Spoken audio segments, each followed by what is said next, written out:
You could make the argument, Rex, that the Scotty Bobby Mack duel that we had at Caves Valley was actually sort of like the least important storyline, which is something a little bit odd to say, a little bit absurd to say in the second playoff event. But you had sort of more storylines just like you had them in Memphis. Let's start with the Ryder Cup in the automatic qualifying, which ended after the BMW Championship. There was actually no movement among those top 6 players. They stay the same as they did last week. It's Scotty Scheffler, it's JJ Spawn, it's Xander Schauffele, it's Bryson DeChambeau, it's Harris English, and it's Russell Henley. Those are your 6 automatic qualifiers for the U.S. Ryder Cup team. Team Europe's 6 automatic qualifiers will be determined after this week's British Masters on the DP World Tours. That's why we're focusing right now on the Americans. What did you learn about the other players who are in the mix? Because keep in mind, this week's Tour Championship is the final chance to audition and impress U.S. captain Keegan Bradley. Well, twofold. One of them, Maverick McNealy, certainly showed us something, and he probably hadn't been playing his best golf coming into this week. And I think it's safe to say that this was largely with the Ryder Cup on his mind. And every captain's going to say the same thing. Every captain's going to tell you that this is not a 1 week or a 2 week, essentially playoff qualifier for the Ryder Cup. This is a 2-year cycle. You need to factor in so many different things. However, there's a reason why they wait so late in the process to make these selections now. It's the Billy Horschel rule from a few years ago, where you want the hottest hand. And I can imagine a scenario where I don't know where Maverick McNealy actually falls on the big board that's in Keegan Bradley's war room right now, but my guess is he's inside. He is probably one of those 6 picks coming up. I mean, I guess we can sit and bat it back and forth. However, if he has another good week at Eastlake, I don't know how you keep him off the team. There was a couple other. I think Ben Griffin was fascinating because he's sort of in that limbo, that no man's land. And he talked about after his round today, the idea that he wanted to come in and actually try to lock up one of those automatic qualifying spots. I don't even know if it was statistically or mathematically possible. Depending on how he would finish, I guess if he'd won, maybe finish second. But I think it was on a lot of guys' minds. I don't think there's clarity, but if you're going to look at one small piece of movement, again, very small sample size, Keegan Bradley, who had been hovering at 10th, slipped to 11th. And I'm not sure what that means. I still would argue that he is still among the top 12 Americans by any measurement, by any metrics. But I think there is maybe a sliver of doubt now that wasn't there a few weeks ago. Ben Griffin said that he overdosed on creatine. Have you ever done during that? the final round? I have not, as you can tell by my physical physique. I have never overdosed on creatine. I think Ben Griffin's point was well taken, that you sort of want to take the guesswork out of it, particularly a player who's going to be a Ryder Cup rookie. You don't want to have to be a pick. You just want to take matters into your own hands and be among the top 6 qualifiers. I do think Ben Griffin is going to be on that team. I don't think it's particularly close. So in one sense, Rex, I think after the BMW, we have clarity. On the other hand, I think that we have like complete pandemonium potential and just complete and utter chaos. Like Justin Thomas, Collin Morikawa, Ben Griffin, to me, those 3 players should be considered locks for that U.S. Ryder Cup team. I would now throw Cam Young in a very similar category, including that win in the Wyndham Championship. He now has 3 consecutive top 11 finishes on the PGA Tour. He's playing the type of golf that you want out of a quote-unquote hot player, and obviously has the great course fit at Bethpage Black as well.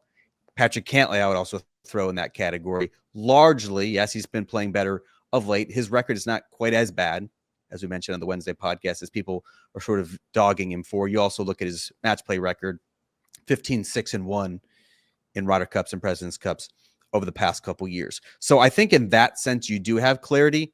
Other than that, Rex, like, it's chaos. It's potential anarchy. Like, what do you do with that last spot?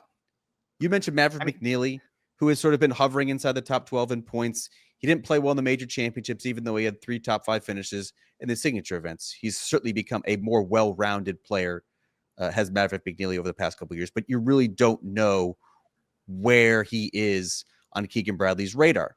You look at a player like Chris Goddard, who I've certainly been stumping for since the Scottish Open Championship double in July.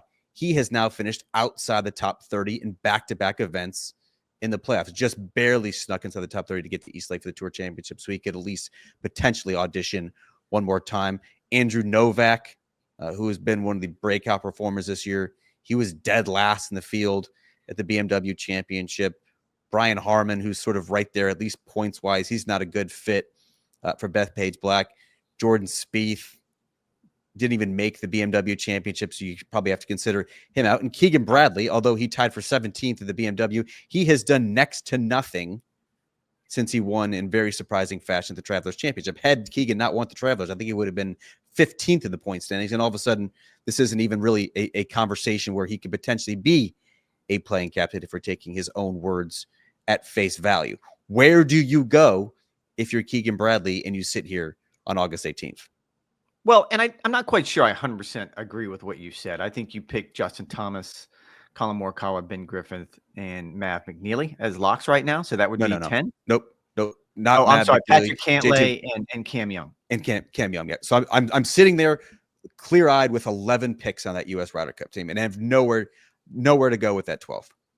And you don't think Keegan Bradley is going to be that 12? Because I still strongly believe that Keegan's going to end up being that. And it was a fascinating back and forth. I think it was a little gamemanship coming from Rory McIlroy, but I think there was a little bit of truth in there as well when he spoke with the media at the BMW about the idea that you can't do both in the modern era. He said he'd actually been approached by officials from the European Tour about just the concept of maybe doing both. I think it would make sense because 2 years from now, Ryder Cup's going to be played at Adair Manor in Ireland. You would imagine Rory's probably going to be a lock as a captain if he wants to do that, but the way he's playing right now, he's still going to be in line. I think this year's Ryder Cup probably could go a long way, that if Keegan is some sort of a playing captain and it goes well, then maybe that changes his mind. But I tend to agree with what Rory said, that I don't think in the modern era you can pull off both. And Rory actually broke it down really to the studs. I mean, to the bare bones, with the idea that this is beyond all the things that the captain has to do. Like, let's don't ignore the fact that there are speeches, there are meetings, there's media, there's so many, just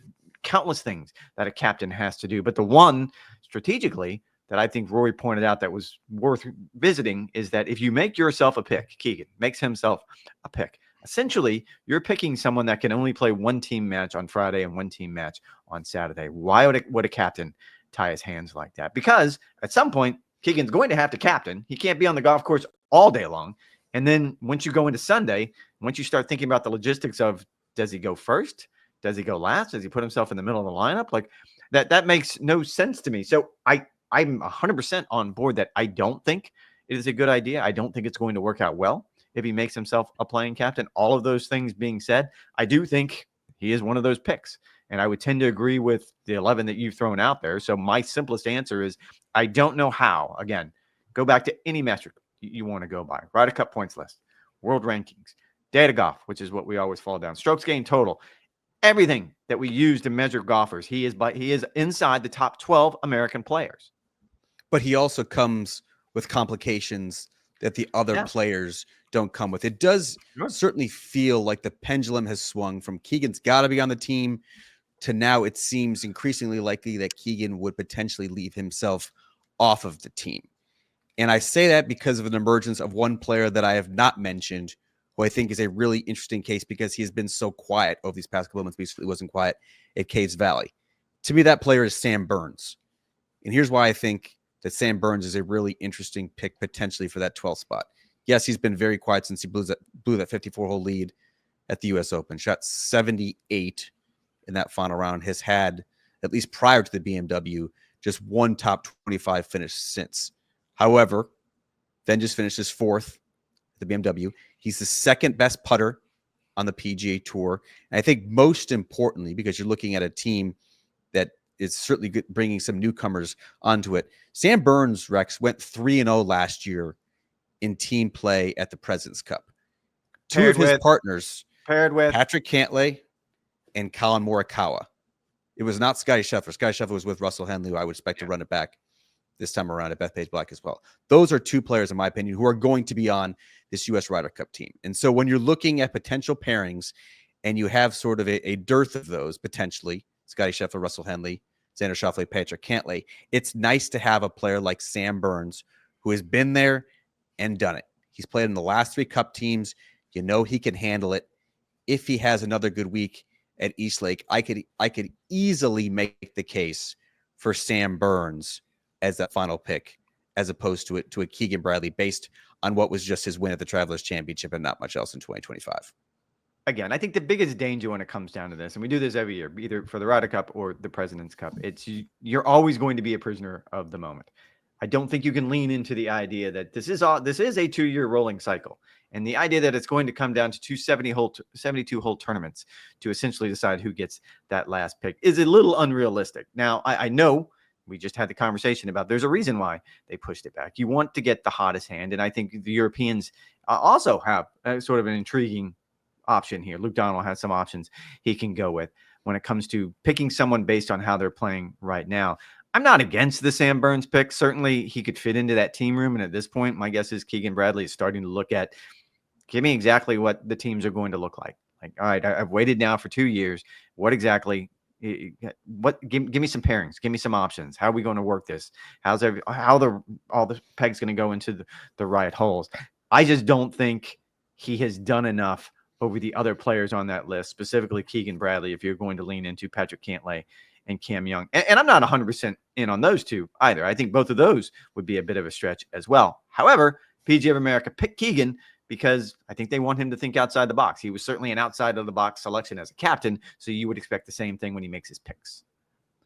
Something tells me, Rex, we're going to be talking more about this on the Wednesday podcast and certainly a next week podcast following the Tour Championship, because Keegan Bradley will make his picks a week from Wednesday, his 6 picks for the U.S. Ryder Cup team. Can't wait to debate that and plenty more.